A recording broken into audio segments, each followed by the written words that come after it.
महेंद्र थोरात जी, आज जो जो सब्जेक्ट दिए हुए हैं, जिन जिन लोगों को सब्जेक्ट अलॉट किए हैं, उसमें से अभी मोहन चौहान जी आ गए हैं, आप है और नाहर सिंह जी है। सो आप तो आखिर में ये करेंगे और मैं भी आखिर में बात रखने की कोशिश करूंगा। सुरेश बाबू भी ज्वाइन हो गए हैं। तो आज का जो ये है, बोले तो डिस्ट्रीब्यूशन ऑफ द वर्क, उसके बारे में आप सबको बताएंगे। और मैं बाद में सब्जेक्ट रखने की कोशिश करूंगा। Okay sir.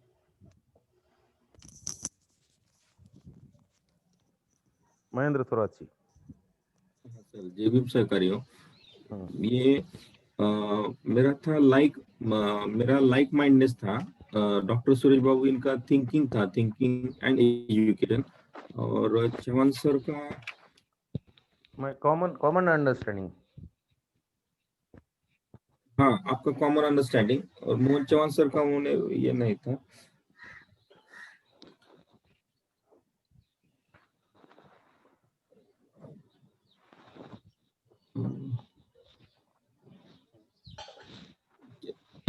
सुरेश बाबू बोलेंगे क्या? जय भीम सर। जय भीम सर। मैं भी अभी लाइट ही रहा, नहीं तैयार कर पाया बहुत अच्छे ढंग से। मतलब एजुकेशन पॉलिसी को मैं रीड नहीं कर पाया, तो उस हिसाब से मैं सोचता था कि एग्जैक्ट बात करूंगा तो ज्यादा इफेक्टिव रहेगी। मैंने वो तो कर ली थी, लेकिन प्रिंट आउट नहीं कर पाया मैं, तो कंप्यूटर से देख करके बहुत सारी चीज नहीं देख पाया। ठीक है, टाइम लीजिएगा, अगली बार पढ़िएगा। पढ़ना बहुत जरूरी है, क्योंकि हम कोई लाइट सब्जेक्ट डील नहीं कर रहे हैं, बहुत सीरियस सब्जेक्ट डील कर रहे हैं।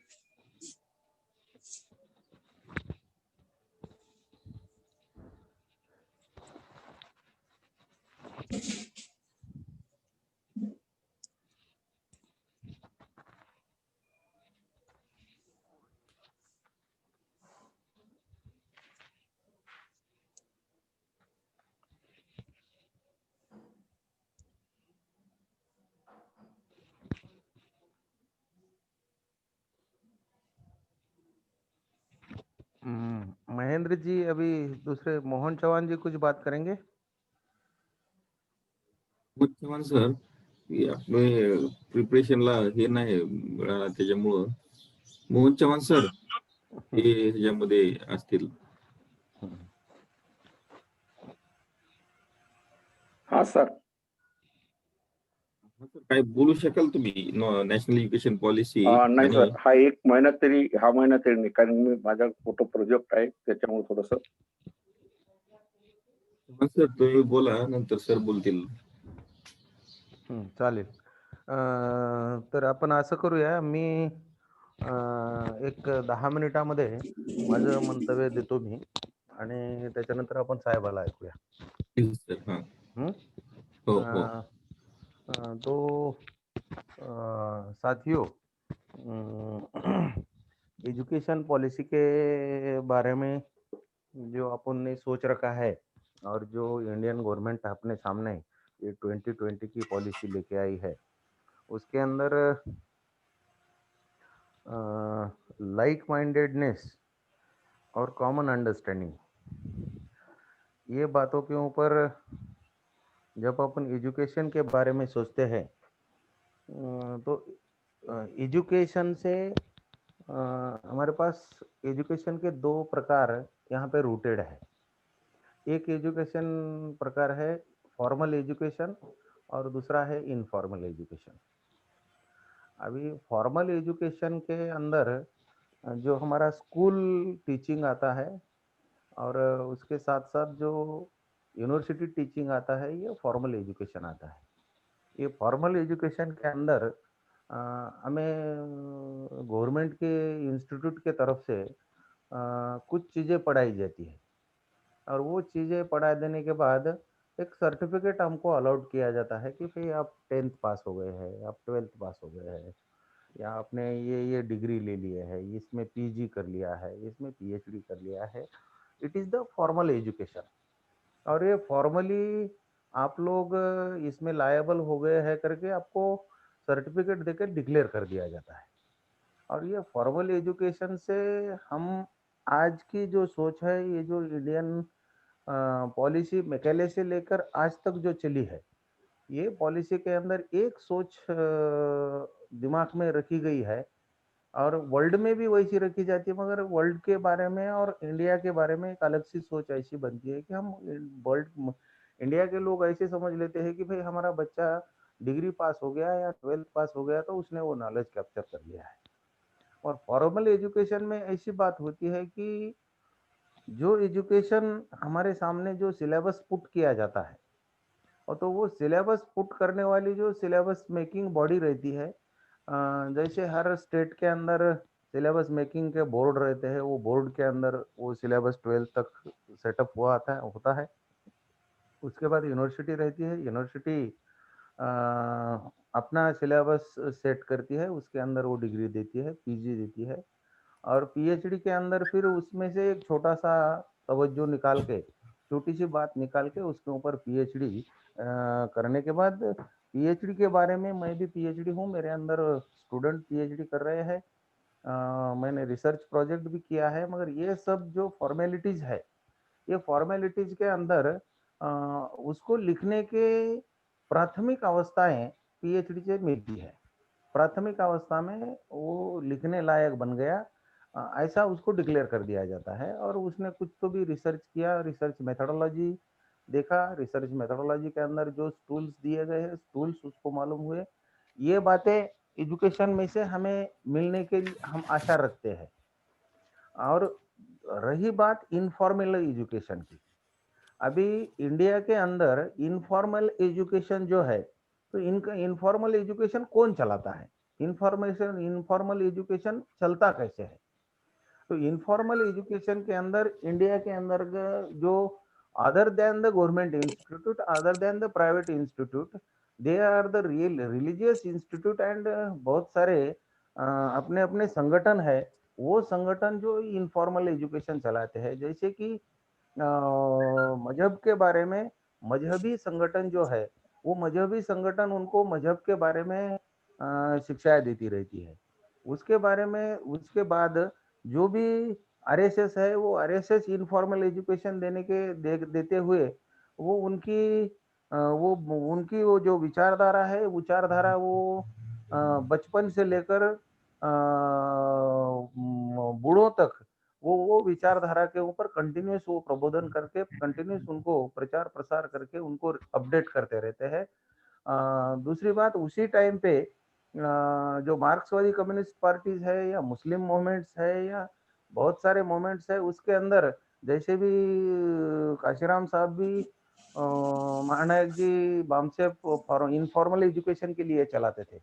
बामसेप के अंदर जो भी बातें चलती है वो इनफॉर्मल एजुकेशन के ही बारे में थी, कि जो स्कूल में, कॉलेज में या यूनिवर्सिटी में जो नहीं पढ़ाया जाता है, वो बातें जो छूट जाती है वो लोगों के सामने लाने का और सत्यान्वेषण करके वो सत्य लोगों के सामने पुट करने की बातें इनफॉर्मल एजुकेशन के अंदर हुई जाती है। और ये इनफॉर्मल एजुकेशन के अंदर ही इंडिया में जिस समाज के अंदर, जिस समूह के अंदर, जिस लोगों के अंदर इनफॉर्मल एजुकेशन देने वाले इंस्टीट्यूट जिस मूवमेंट के पास है, वो मूवमेंट इंडिया को लीड कर जा रहा है।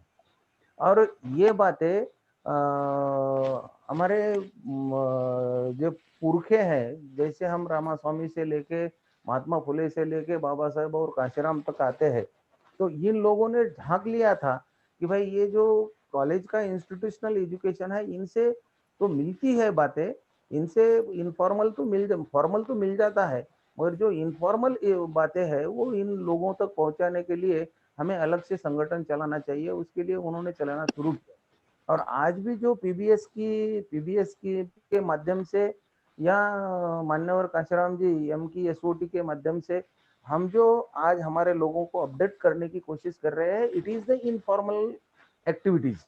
और ये इनफॉर्मल एक्टिविटीज के अंदर हमें जो अभी एजुकेशन के बारे में ये सब बातें निकाल के हमारे छोटे बच्चे से लेकर, क्योंकि सबसे इम्पोर्टेंट बात मैंने कॉमन अंडरस्टैंडिंग के बारे में ये देखा है कि कॉमन अंडरस्टैंडिंग में थ्री फैक्टर इंपॉर्टेंट रहता है। Three factor important, which are the three factor? तो फर्स्ट फैक्टर है इंटेलिजेंस। तो हमें पढ़ने के बाद हमारा इंटेलिजेंस इंफॉर्मेशन क्या बोलता है, ये इंटेलिजेंस हमारा एक बात हो गई। उसके बाद हमारा इमोशन, जो इमोशन है वो इमोशन हमें क्या बताता है, क्योंकि इमोशन जो आता है वो इमोशन हमारे रिलीजन से आता है, इमोशन हमारे फैमिली के टीचिंग से आता है, इमोशन हमारे सोशल टीचिंग से आता है, इमोशन हमारे पूर्वजों ने बताई हुई बातों से आता है। तो इंटेलिजेंस, इमोशंस, और उसके बाद इंटेलिजेंस इमोशन से हमारा माइंड बनता है। तो फिर ये माइंड बनने के बाद जब इंटेलिजेंस, इमोशन और माइंड, ये तीन बातों, इसमें से क्या है, टू फैक्टर इंपॉर्टेंट है, इंटेलिजेंस एंड इमोशन, इसको कंट्रोल करने का काम माइंड करता है। तो ये कंट्रोल करने का काम माइंड करता है। तो माइंड माइंड जो काम करता है, तो माइंड काम करने के लिए ये दो टूज वे है, एक है इमोशन, दूसरा वे है इंटेलिजेंस।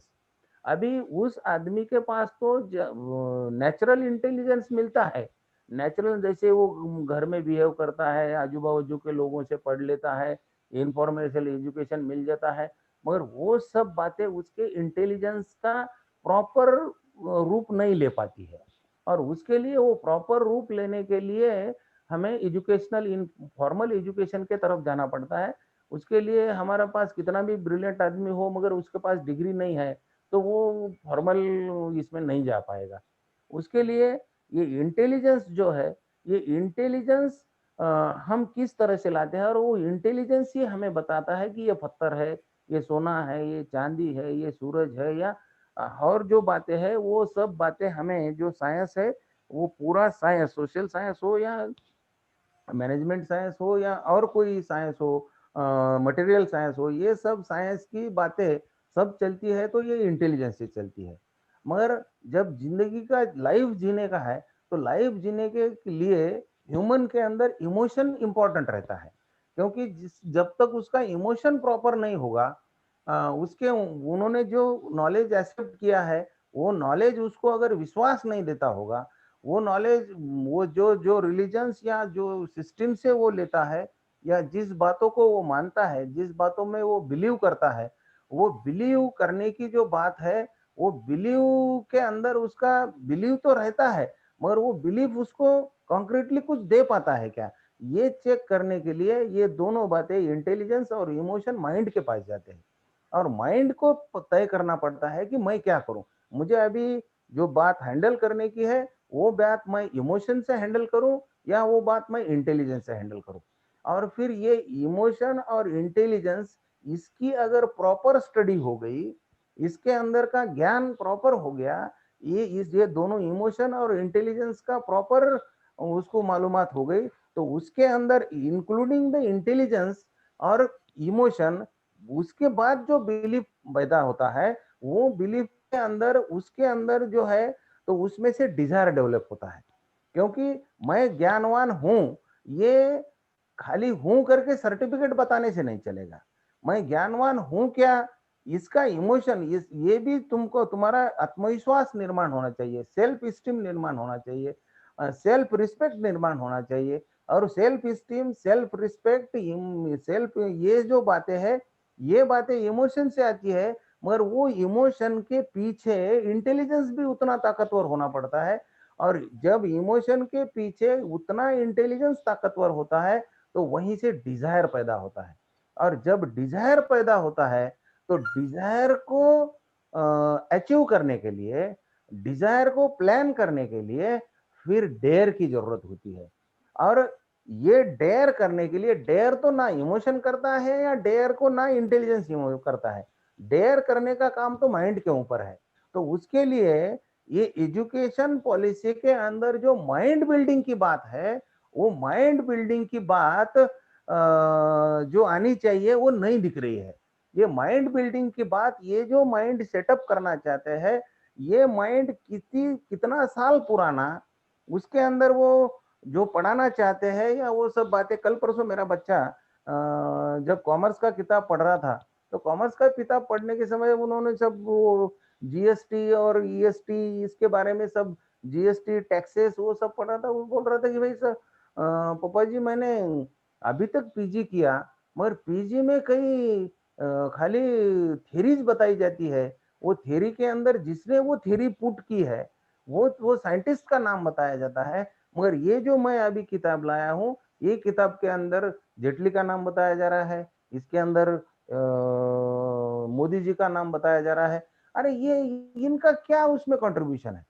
वो कंट्रीब्यूशन कुछ नहीं होने के बाद भी उनका नाम क्यों बताया जा रहा है? और हम जब पढ़े तब तो कहीं नेहरू का नाम नहीं बताया, गांधी जी का नाम नहीं बताया, या कई लोगों का नाम नहीं बताया, और फिर आज क्यों बता रहे हैं? तो उनको भी वो भनक लग रही है कि नहीं नहीं, ये कहीं तो भी हमारा इमोशन से छेड़छाड़ हो रही है।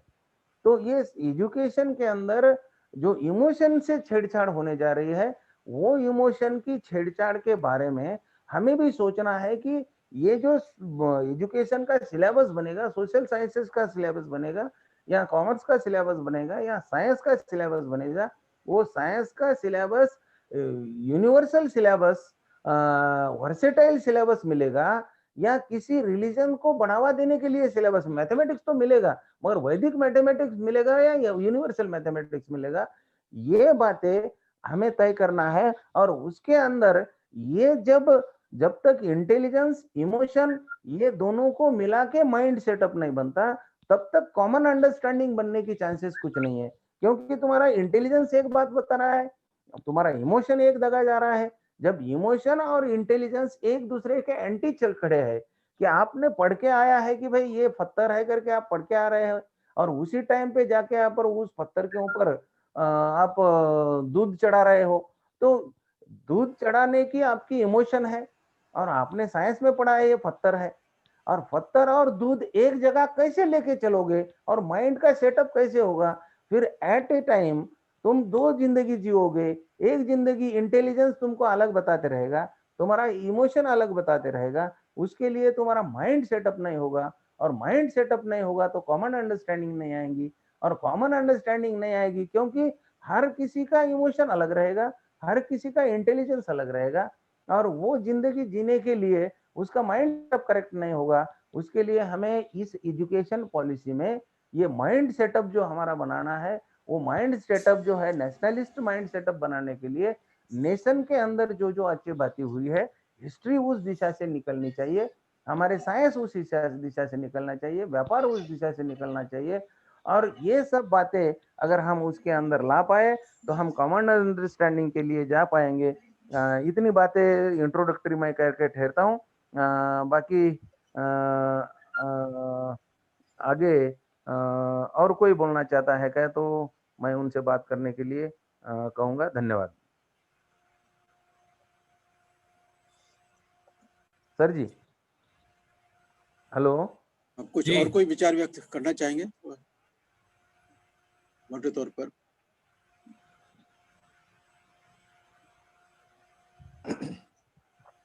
मैं बोलूं सर? बोलिए। मैं एजुकेशन पॉलिसी तो नहीं पढ़ पाया। मैं सोचता था कि एजुकेशन पॉलिसी पढ़ के मैं करूंगा, किताब बड़ी थी, मुझे टाइम नहीं मिल पाया। दिमाग में तो बार बार कंसंट्रेट कर रहा था कि मुझे पढ़ना है, लेकिन संयोग से बिजी रहा। तो खैर, एजुकेशन एंड थिंकिंग मेरा टॉपिक था, इस पे बात करना था कि एजुकेशन एंड थिंकिंग दोनों का इंटरलिंक कैसे है, कैसे एक दूसरे को देख सकते हैं, कैसे देखने का नजरिया होना चाहिए। तो जो मेरे इनसाइड में जो समझ पा रहा हूँ या जो मैं समझा हूँ, उसके आधार पर ही बताने का प्रयास करता हूँ कि देखिए, एजुकेशन, जैसा कि बताया सर ने भी और जो भी अब तक जो क्लासेस हुए हैं, कि एजुकेशन एक जो है सोशल एग्जिस्टेंस, जो लाइफ का जो एग्जिस्टेंस है, जो वो है, उसको जो इमेच्योर थॉट्स एंड आइडियोलॉजी हैं, उसको मेच्योर जो थॉट्स हैं, मेच्योर जनरेशन से जो थॉट, आइडियोलॉजी और जो आपकी स्ट्रॉन्ग इंफॉर्मेशन है, उसको इमेच्योर जनरेशन में उसको ट्रांसफर करना। अब कैसे ट्रांसफर होगा, कैसे थिंकिंग होगी, कैसे परफॉर्मेंस करेंगे, कैसे उसको वो करेंगे, तो बेसिकली एजुकेशन से हमारी स्ट्रॉन्ग आइडियोलॉजी कैसा, ह्यूमन परफॉर्मेंस कैसी हो, उसका टच जो बेसिक वो है वो किस तरीके से होना चाहिए कि उसमें लाइट माइंडेड हो, थॉट्स में ओपन माइंडेड हो, और वो सारे कॉन्सेप्ट जो इंक्लोज माइंडसेट की तरफ ले जाते हैं उन पर उनका बढ़ावा ना हो, वो आगे न जाए, हम वो ट्रांसफर न करें। अगर हमारे थॉट्स में ही ओपन माइंडेड है, हम रेशनल थिंकिंग में हैं, हम जो है लाइट माइंडेड एटीट्यूड्स में हैं, हम जो है जो जो साइंटिफिक टच है उसके साथ हम बात करते हैं, रेशनल लॉजिकली बात करते हैं, लॉजिकली सोचते हैं, तो ये सारे थॉट्स जो है we have to transfer to the next generations. अब अगर हमारी परफॉर्मेंस में अगर कहीं भी इंक्लोज माइंडसेट्स है, जैसा कि इस एजुकेशन पॉलिसी में है, काम कर रहा हूं मैं, दैट एजुकेशन पॉलिसी में बाहर निकालो, प्राइवेटाइजेशन को इन्वॉल्वमेंट किया है, ऑटोनॉमी को हेम्पर्ड किया है। अगर किसी भी इंस्टीट्यूट की ऑटोनॉमी हेम्पर्ड होगी तो चिल्ड्रंस की जो बिल्डिंग डेवलपमेंट है, जो उसका ब्रेन डेवलपमेंट है, वो इनक्लोज्ड हो जाएगा, उनकी फ्रीडम चली जाएगी, संस्थाओं की फ्रीडम चली जाएगी, और जो सिलेबस है वो भी हेम्पर्ड होगा। तो एक कसम से इनक्लोज माइंडसेट की तरफ ये प्रमोट करता है। हमें थॉट्स में, हमें अपनी आइडियोलॉजी में, हमें अपनी एक्शन आइडियोलॉजी में हमें इनक्लोज माइंडसेट को नहीं बढ़ावा देना है, बल्कि हमें ओपन माइंडनेस को क्रिएट करना है। तो हमारी जो थिंकिंग प्रोसेस है, हमारी जो वर्किंग है, वो आपकी ओपन माइंडनेस को बढ़ावा कैसे दिया जा सकता है? अगर हमारी वर्किंग जो है साफ सुथरी होगी, हम सोचने की प्रक्रिया हमारी रेशनल होगी, हम जो भी कंटेंट है, जो भी इंफॉर्मेशन जो इंक्लोज करती हैं उनको, उसमें रेशनल थिंकिंग से हम बाहर निकलेंगे।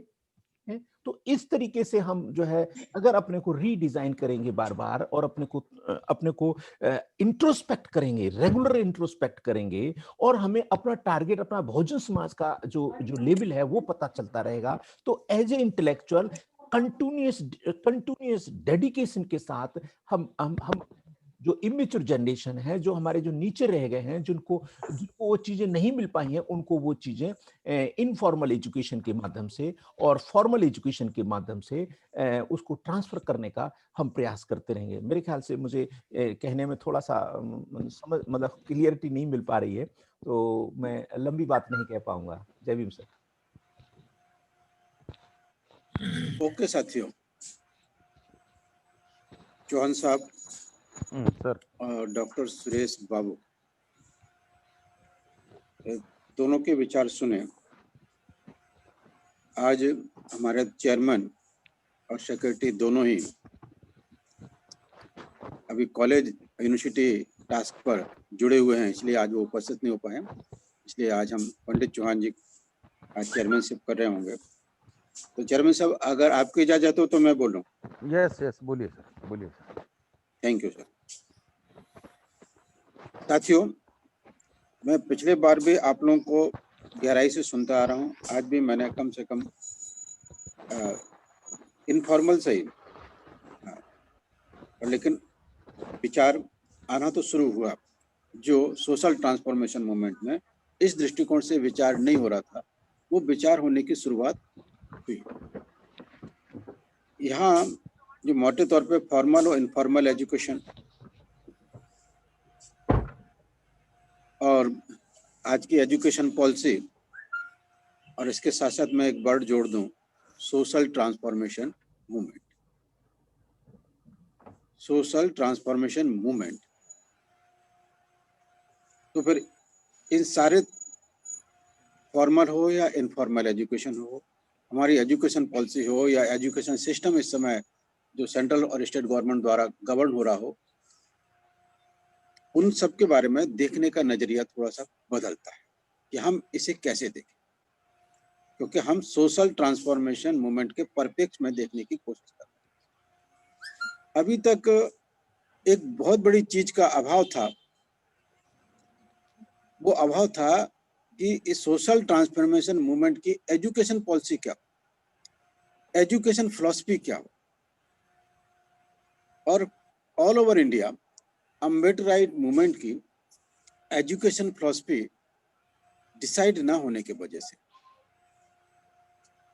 क्योंकि मैंने सर्वे किया तो बाबा साहब के एजुकेशन के बारे में या महात्मा फुले के एजुकेशन के बारे में अलग अलग लोगों ने अलग विचार व्यक्त किए, पर लेकिन all over India education philosophy of Phule साहब अम्बेडकर इस प्रकार से किसी ने पीएचडी नहीं की या डॉक्टरेट नहीं, ताकि वो कोई विचार एक थीसिस बनकर, एक डॉक्ट्राइन बनकर उभर के आज सामने आ सके। तो जो भी कुछ हमको मिलता है तो महात्मा फुले का हंटर कमीशन को दिया गया स्टेटमेंट या बाबा साहब के अलग अलग जगह स्पीचेज हैं, उनको एक बुकलेट के रूप में समराइज कर दिया गया। तो इस लिहाज से बहुत हौच-पौच तरीके से विचार रखे उसको एक आइडियोलॉजी के रूप में फॉर्म करने की कोशिश नहीं हुई।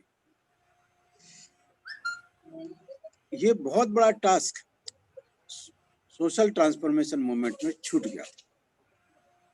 पे बैक टू सोसाइटी प्रोग्राम में हमने इसी को संजोने की सबसे पहले कोशिश कि हमारी एजुकेशन फिलॉसफी क्या होना चाहिए, और हमने प्रोफेसर जॉन डेवे को इसमें हमने सेलेक्ट किया कि एक तो वो एजुकेशनिस्ट रहे हैं, एमएड और बीएड के लिए उनकी विचारधारा को पढ़ाया जाता है, कि वो टीचर सेंटर हो या स्टूडेंट सेंटर हो, एजुकेशन सब्जेक्ट मैटर कैसे हो, थ्योरेटिकल हो या वो प्रैक्टिकल हो,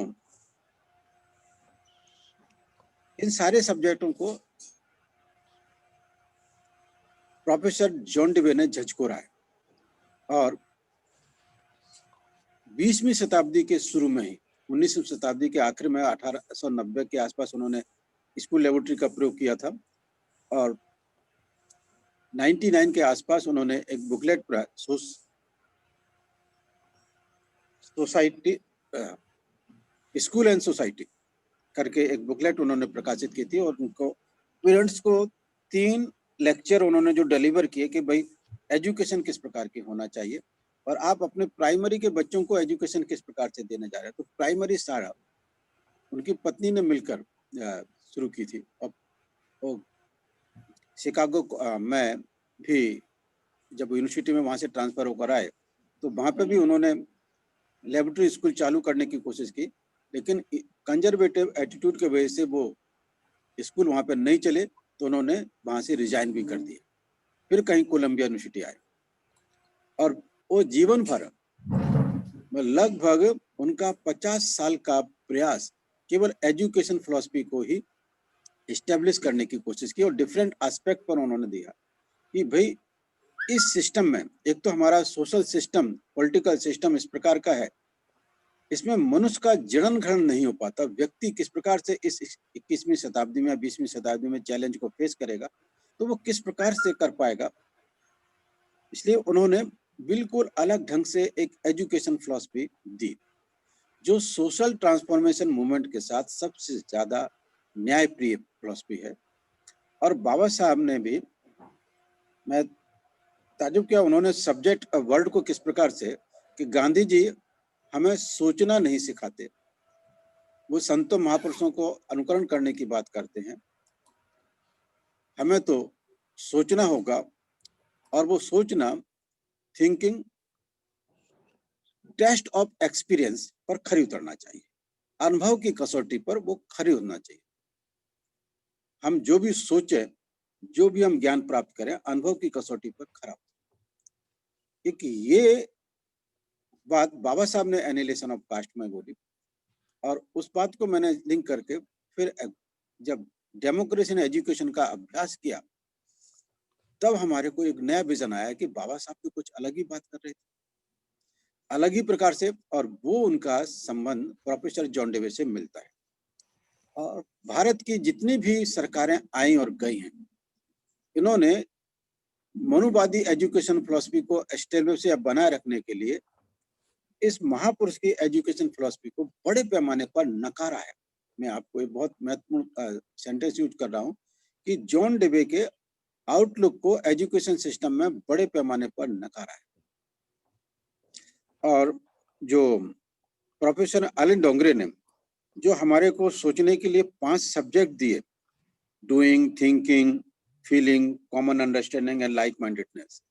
ये पांचों के पांचों वर्ड एक तो डेमोक्रेसी ने एजुकेशन से लिए है और दूसरा एजुकेशन उनकी एजुकेशन फिलॉसफी से लिए।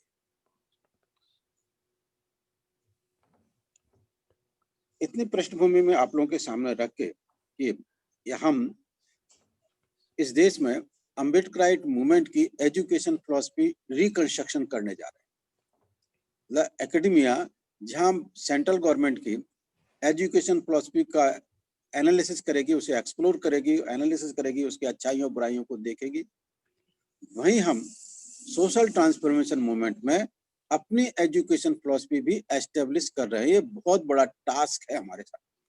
इसीलिए मैंने अलग अलग जो ऑपरेशन डेवलप किए, एकेडमिया ऑपरेशन, तो ये अलग अलग लोग अलग अलग ढंग से अपने अपने विषय को एस्टेब्लिश करेंगे। इसीलिए इसको बहुत ही हाईली इंटेलिजेंट क्लास को ये सब टास्क दिया गया है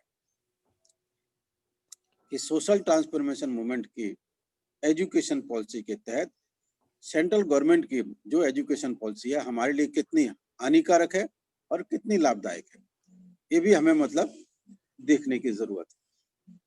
ओवरऑल सिचुएशन में हमारी एजुकेशन में पहले सीखना और अनुकरण करना, ये दो शब्द सबसे पहले, लर्निंग एंड इमिटेशंस। और इमिटेशंस पर इतना ज्यादा जोर दिया जाता है कि व्यक्ति डूइंग पर भूल जाता है।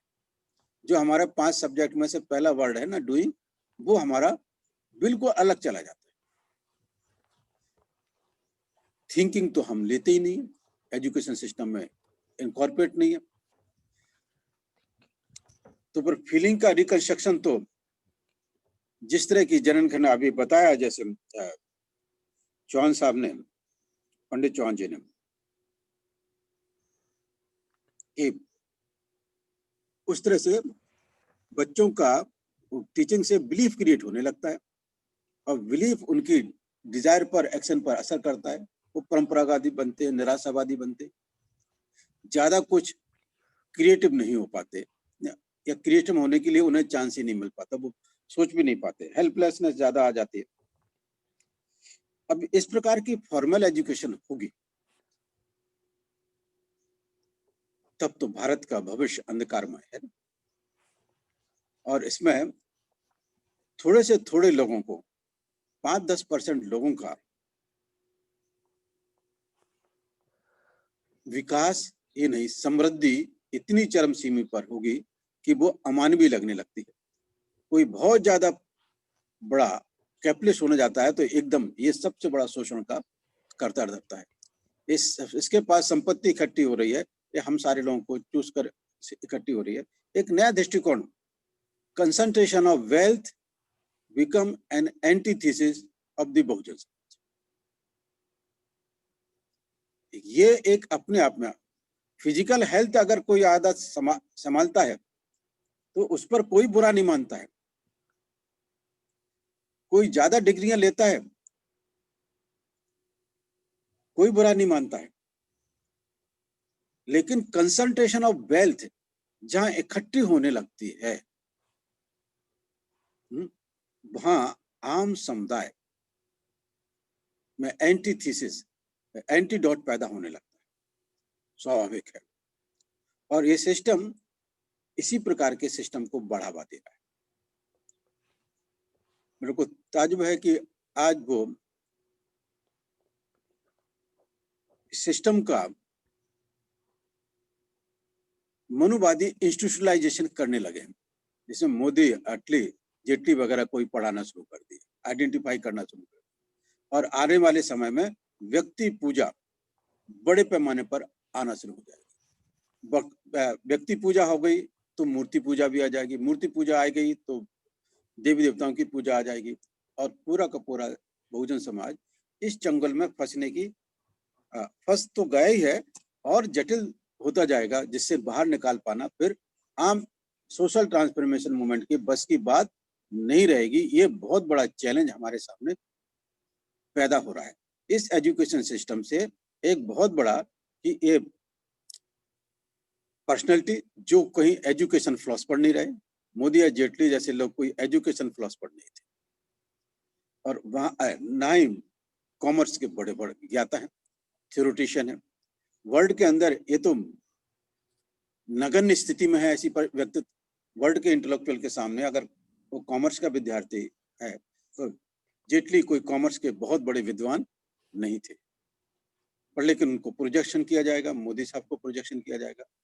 तो इसमें एक पर्सनैलिटी कल्ट, हीरो वर्शिप की बात होती है, और आप विरोध कर रहे होगे नहीं क्योंकि सत्ता वहां पर है, तो आप कुंठाओं का शिकार होकर आपके बिलीफ भी मुर्दा तरीके से बिलीफ होंगे, जिसमें रिएक्शन नहीं होगी, केवल इमिटेशंस इमिटेशंस और imitations he.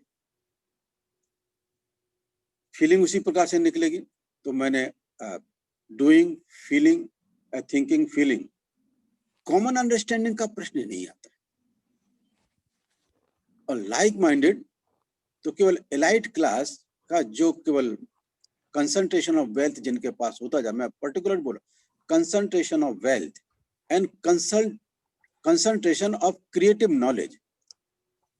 Knowledge of wealth का मैं केवल वेल्थ ही का कंसंट्रेशन नहीं, नॉलेज और वेल्थ दोनों का कंसंट्रेशन लिमिटेड लोगों तक होने की पॉसिबिलिटी कई गुना बढ़ गई है। इस 5-6 साल के शासन में ये एक नया चमत्कार हुआ है कि concentration of wealth and concentration of wisdom क्या देना चाहिए, या नॉलेज क्या नहीं, विजडम वर्ड तो इनके लिए अपमानित होगा। जो नॉलेज है उसका भी कंसंट्रेशन इनके पास, या इंफॉर्मेशन का कंसंट्रेशन इनके पास हो रहा है। ये एक बहुत बड़ा संकट मेरे को नजर आ रहा है। इसलिए ये हमें दिखाई क्यों नहीं दे रहा है, हम और आपको, या आज के एजुकेशनिस्ट लोगों को, या खास तौर से अम्बेडकराइट लोगों को एक खतरा दिखाई क्यों नहीं दे रहा है? उसको गहराई से देखकर समझकर ये बात लोग आ क्यों नहीं पा रहे हैं? दबी मन से कि एजुकेशन ठीक नहीं है, एजुकेशन हमारे लिए नहीं कर देंगे, हमको गुलाम बना देंगे, इतने कहने से तो बात नहीं होती। एजुकेशन सिस्टम उसी लेवल पर डायग्नोज करना होगा जिस लेवल पर इन्होंने डायग्नोज करके हमारे बीच में इंप्लीमेंट कर रहे हैं।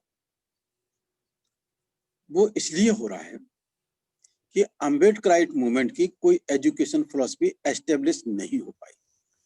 एक ये सबसे बड़ा कि क्योंकि हम तो मनुवाद के खिलाफ, ये मनुवाद की एजुकेशन पॉलिसी है। अम्बेडकर अगर हमें पास परखने की कसौटी नहीं हुई, अगर हमारे पास परखने की कसौटी नहीं हुई है, तो हम मनुवाद की एजुकेशन पॉलिसी को नहीं परख सकेंगे, और अम्बेडकराइट एजुकेशन पॉलिसी को, एजुकेशन फिलॉसफी को हम इंप्लीमेंट नहीं कर पाएंगे। ये बहुत बड़ा संकट हमारे बीच में है, बहुत बड़ा संकट है। इसीलिए अलग अलग विंग को मैंने बहुत सोच विचार करके पीबीएसपी एकेडमिया ऑपरेशन के एकेडमिशियन लोग कम से कम इकट्ठे हों, चर्चा करें, रास्ता ढूंढें और सोशल ट्रांसफॉर्मेशन मूवमेंट में अपनी भूमिका निभाएं। मैं आप लोगों के सामने एक पृष्ठभूमि मैंने आप लोगों के सामने रखी है। अब हमारे किस एजुकेशन, ये वर्तमान एजुकेशन पॉलिसी को परखने के लिए हमारी एजुकेशन पॉलिसी क्या होना चाहिए या क्या है। फुले साहब, अंबेडकर, जॉन डे, कंसीराम जी, जो मैं थोड़ा बहुत समझ पाया हूं वो एक ही सेंटेंस में, रिकंस्ट्रक्शन ऑफ एक्सपीरियंस, जो पुरानी परंपरा, unscientific attitude, enclosed attitude, traditional और ब्लाइंड फेथ, ब्लाइंड बिलीफ का एटीट्यूड, ये जो हमारे बीच में कंस्ट्रक्शन किया जा रहा है, इसके against open mindedness, whole heartedness, scientific research attitude, self help is the best help is the dimensions of the team work, जिसमें कॉमन अंडरस्टैंडिंग डेवलप होती है। इसके विरुद्ध ये सारी की सारी मनुवादी विचारधारा है, और हम इन सिद्धांतों पर जो मैंने अभी आप लोगों के सामने रखे हैं, इस पर हमारा रिकंस्ट्रक्शन करने की स्थिति नहीं बन पा रही है, या इसे हम एक बहुत बड़े मूवमेंट में एस्टेब्लिश नहीं कर पा रहे। अभी भी एजुकेशन पॉलिसी को, अम्बेडकराइट एजुकेशन पॉलिसी को एस्टेब्लिश होने की गर्ज है। इसीलिए हमने 5 दिन के ट्रेनिंग कैंप में एक दिन का एजुकेशन फिलॉसफी पर ही हमारी चर्चा करते हैं। हम अशोका से लेकर कांशीराम जी तक इन महापुरुषों ने किस प्रकार से एजुकेशन पॉलिसी लागू की। एक तो प्रैक्टिकल अशोका का है, बाकी सोशल ट्रांसफॉर्मेशन मूवमेंट के इन अगुवाओं ने हम किस प्रकार से हमें सोच विचार करने का सलीका सिखाया है, उसको ध्यान में रख के हमारे सामने दो एजुकेशनल पॉलिसी के एग्जाम्पल हैं, एक अशोका का और दूसरा प्रोफेसर जॉन डीवी का। इन दोनों के कंबाइंड करने से हमारा आज अम्बेडकराइट मूवमेंट की एजुकेशन फिलॉसफी को हम मूर्त रूप देने में समर्थ हो सकते हैं। क्या बोल रहा हूं मैं? मूर्त रूप देने में हम समर्थ हो सके हैं। हमने मूर्त रूप दिया नहीं है, हम कुछ बातें एस्टेब्लिश कर पाए हैं। एक तो इसमें कि हमारा स्वभाव जो भी हम लर्निंग करें डूइंग में हो, तो लर्निंग और डूइंग या इंफॉर्मेशन और डूइंग ये साथ साथ चले, और जो हम डूइंग कर रहे हैं बेहतर जीवन के लिए विचार कौशल उसके साथ जुड़े, और इस पर जो इमोशंस डेवलप हो वो हमारे एंथुसिज्म में, भावना उत्साह में बदले, एंथुसिज्म में बदले। एंथुसिज्म बदले तो साहस आता है अपने आप, क्योंकि पर्पस क्लियर होने लगता है। और इस प्रकार के लोग साथ साथ चलेंगे तो उनके अंदर कॉमन अंडरस्टैंडिंग पैदा हो सकती है। कॉमन अंडरस्टैंडिंग अगर बनती है तो फिर लाइक माइंडेडनेस नेचुरल वे उसका रिजल्ट बनेगा। लाइक माइंडेडनेस उसका रिजल्ट बनेगा। साथियों, ये मैं बहुत डिफिकल्ट टास्क तो आप लोगों के सामने काफी सिंप्लीफाई वेज में रखने की कोशिश की है। I am repeatedly saying again I am not a perfect person. मैं कोई परिपूर्ण व्यक्ति नहीं हूं कि मैं जो कुछ बोल रहा हूं वो पूरा अंतिम सत्य। इसीलिए मैं आप जो अलग अलग ऑपरेशन में आकर आप लोगों से विचार लेने के लिए और विचारधारा को परिपक्व बनाने के लिए कोशिश कर रहा हूं। जरूरी नहीं कि वो एक या दो बहुत जल्दी बन जाए, ये बनने की प्रक्रिया तो शुरू हो जाए। विचारधारा की मैं हमारी एजुकेशन फिलॉसफी अगर बनने की एजुकेशन फिलॉसफी बनती है तो एजुकेशन पॉलिसी हम परख सकते हैं। अगर हमारी एजुकेशन आउटलुक अगर डेवलप नहीं हुआ तो हम किस आधार पर किसी एजुकेशन फिलॉसफी की आलोचना करें। तो हमने जो 5 तत्व एक्सेप्ट किए हैं, doing, thinking, feeling, common understanding and like mindedness, ये प्रारंभ में हमारे लिए मूवमेंट का ही नहीं एजुकेशन फिलॉसफी का भी बैकबोन बनते हैं।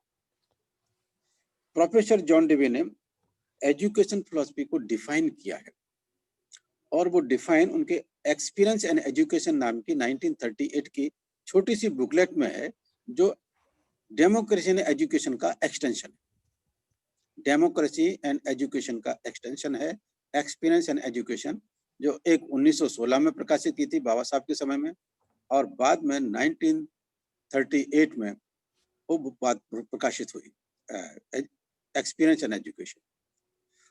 इसमें एजुकेशन को बहुत अच्छी तरह से डिफाइन किया है, जो हमने स्वीकार किया है। आप उसमें इंप्रूव कर सकते हो, क्योंकि नथिंग इज परमानेंट। परमानेंस की डेथ हो चुकी है। इसकी पहले तो कुछ परमानेंट ईश्वर की बनाई हुई चीज है, ये देवता फिक्सिसिटी थी। 21वीं शताब्दी की सबसे बड़ी देन। मैं तो एक पुस्तक ही पढ़ा था, उसकी एक हेडिंग थी डेथ ऑफ परमानेंस। ये नित्यता की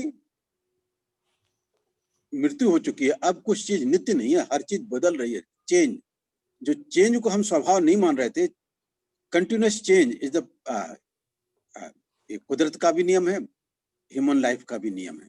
वाट एवर लाइफ जो कुछ है वो हमेशा बदल रही है।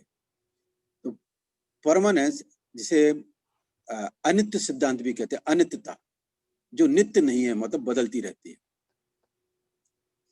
तो वो हम उतने खुले माइंड होकर हम विद्वान साथियों के विचारों को और संजोने की कोशिश करेंगे। इस पर हम चर्चा को बल देंगे, और जो भी अगर हमारे खिलाफ भी कुछ क्यों बिना विचार आते जाएं, उसे हम वेलकम करेंगे। एक्सेप्ट करें ना करें, स्वागत तो करना चाहिए, सुनना चाहिए, समझना चाहिए और उस पर अपने आप को परखना चाहिए। मैं यहाँ पर अपनी बात को विराम देना चाहूँगा। अब आप लोग एक-दूसरे से क्वेश्चन करने के लिए आप लोग कर सकें, ताकि हमारे पास थोड़ा-सा समय है, हम क्वेश्चन आंसर करेंगे। तो आप प्रश्न कर सकते हैं। क्योंकि मैंने कुछ फिलॉसफिकल आउटलुक बिल्कुल अलग ढंग से आप लोगों के सामने रखे हैं।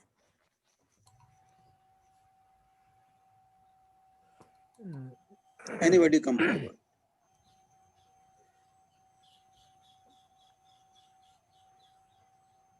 नर्सिंग क्वेश्चन कर सकते हो।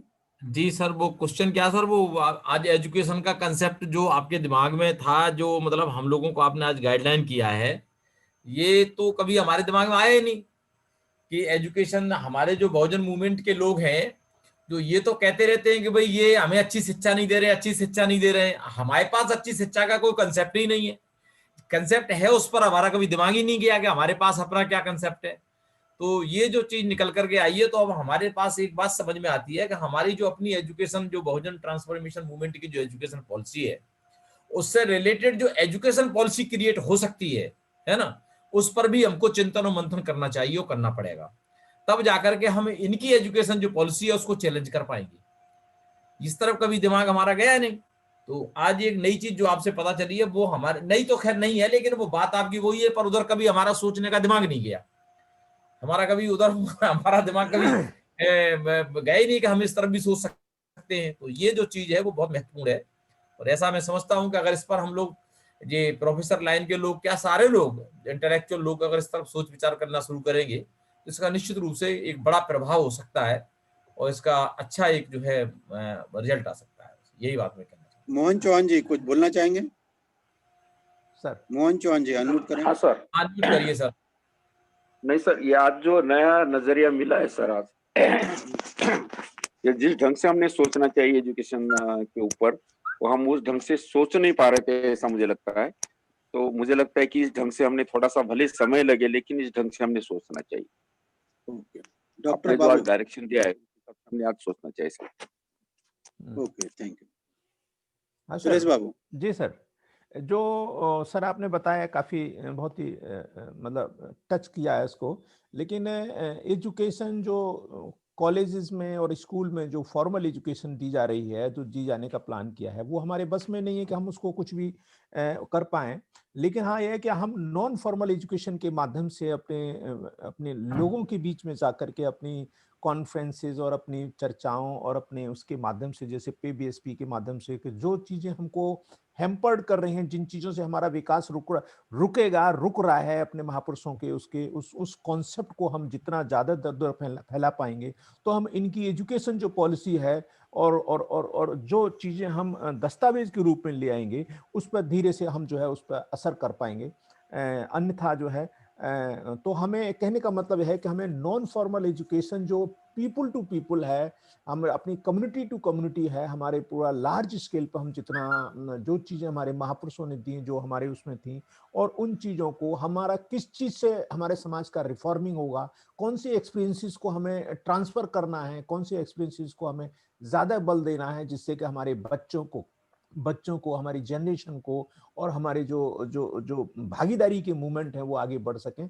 उन चीज़ों को हम नॉन फॉर्मल को बढ़ावा दे करके हम लोग इसको काउंटर कर सकते हैं। ओके पंडित चौहान जी, अनम्यूट कीजिए। आप गाड़ी चला रहे हैं, साइड में गाड़ी लगाइए, तब गाड़ी साइड में लगा के बात कीजिए। हाँ सर, गाड़ी साइड में लग जाएगी तो अच्छा रहेगा। हाँ लगा दिया सर, लगा दिया। ओके आप बोल सकोगे। तो अभी सब साथियों ने जो बात बताई, रहा सुरेश बाबू जी ने और आपने और बाकी सब लोगों ने जो बात बताई, एजुकेशन माइक नजदीक रखिएगा, माइक हाँ, नजदीक रखिए। हाँ एजुकेशन पॉलिसी जो अभी बनने वाली है, बनने जा रही है, बन गई है। तो ये एजुकेशन पॉलिसी के अंदर अम्बेडकराइज्ड जो फुटमार्क है, वो फुटमार्क उसके अंदर नहीं जा रहा है, या हमारी अम्बेडकराइज्ड आइडियोलॉजी अभी तक हम तय नहीं कर पा रहे हैं। ये जो आपका मंतव्य है ये सोचनीय मंतव्य है, और इस दिशा से हम जो बहुजन लोग हैं, तो बहुजन लोगों के बारे में ये सोचना आवश्यक है कि हमारी आने वाली जो जनरेशन है वो जनरेशन को किस हिसाब से तैयार किया जा रहा है। हमारा जनरेशन किस हिसाब का तैयार होगा, कल हमारा ह्यूमन जो है वो क्या काम करेगा, उसकी सोच क्या रहेगी और वो किस तरह की जिंदगी जिएगा, ये सब तय करने का जो काम है वो एजुकेशन पॉलिसी करती है। और ये एजुकेशन पॉलिसी के अंदर अभी तक हमने ज़्यादा तवज्जो देने का कोई काम किया नहीं है। जैसे आज भी हम आपने बताया वैसे ही फुले जी के वो विद्या विना मति गेली वहाँ से लेके बाबा साहेब अम्बेडकर और ये सब की बातें करते हैं, मगर हमारे आने वाला जनरेशन कैसा हो और उसके लिए एजुकेशन पॉलिसी कैसी हो और अम्बेडकराइज्ड फुटमार्क उसके अंदर कैसा रहे, ये बारे में जो हमने सोचने का एक जरिया आपके माध्यम से MKSUT के माध्यम से जो निकाला है, तो उस दिशा से ऊपर हम सबको मिलके ज़्यादा से ज़्यादा एकेडमिक लोग इसमें जुटे और उस दिशा से वो सोचना शुरू करें। और आने वाले दिनों में मैं भी उस हिसाब से कोशिश करूँगा और आप सबसे भी मैं ये गुजारिश करता हूँ कि हर कोई ज़्यादा से ज़्यादा एजुकेटेड पीपल या एजुकेशन के बारे में सोचने वाले पीपल है, उनको इस एकेडेमिया ग्रुप में ज्वाइन करके हम एक हमारी एजुकेशनल फिलॉसफी डेवलप करने के दिशा में काम करें। इतना मैं कह के ठहरता हूँ। Jai Bhim. Thank you sir. Doctor Suresh Babu ji, sir extend vote of thank.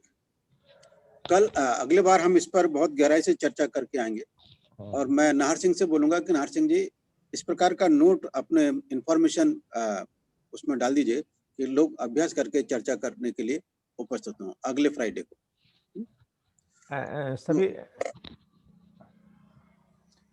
सभी सहकारियों को मेरा जय भीम नमोबुद्धा है। आज की इस एकेडमिक कोऑपरेशन मीटिंग में जो भी हमारे साथी अपने व्यस्ततम शेड्यूल से शामिल हुए और उन सभी का स्वागत है। बहुत अच्छी चर्चाएं सर ने बताई।